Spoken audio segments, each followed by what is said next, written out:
तो हम विद्यालय प्रांगण में बुलाते हैं।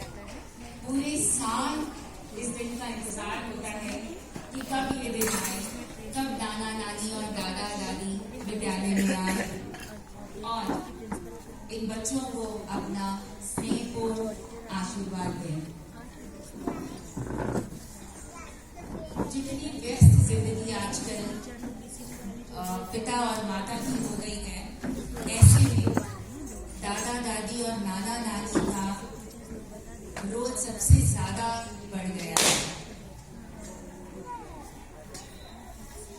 जब हम बात करें छोटे बच्चों की, तो उस समय बच्चों को जो हम कहानियां दादा दादी नाना नानी कहानियां सुनाते हैं, जो कविताएं सुनाते हैं, जो अपने जमाने की बातें बताते हैं, जो देश की धरोहर से उनको जोड़ते हैं, ये सारी चीजें बच्चों के सर्वांगीण विकास में अपना योगदान देती हैं।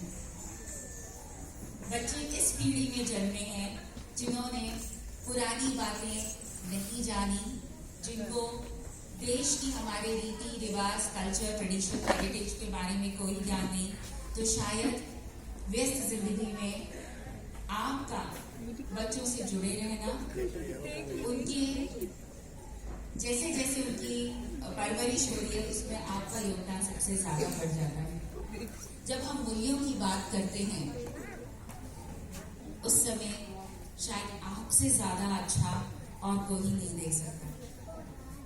धन्य है वो घर जहां आप रहते हैं और इन बच्चों के साथ आप घर की संस्कार को संभाल के रखते हैं।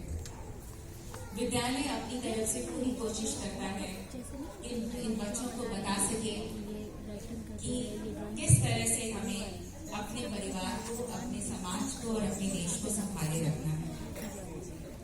हमें मॉडर्न बनना है, पर अपने ट्रेडिशन को नहीं भूलना है।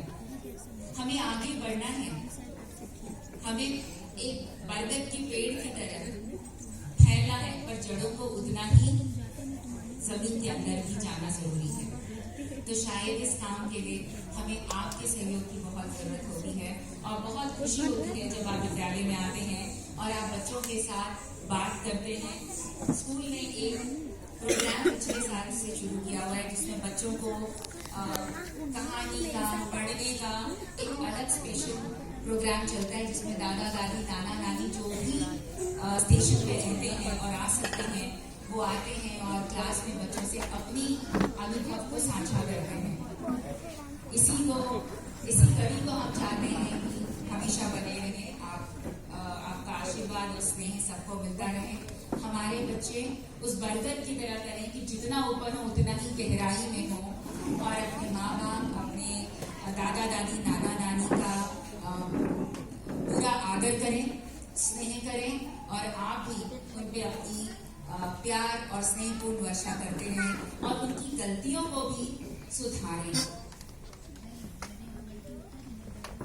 क्योंकि जो हम चाहते हैं हमारा देश हो, जो हम चाहते हैं हमारा समाज हो, शायद वो कहीं परिवार और विद्यालय से ही शुरू होता है।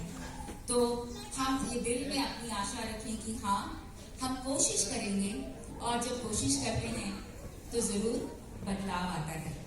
तो आपके आशीर्वाद के लिए इच्छा करते हुए धन्यवाद और भगवान आपको बहुत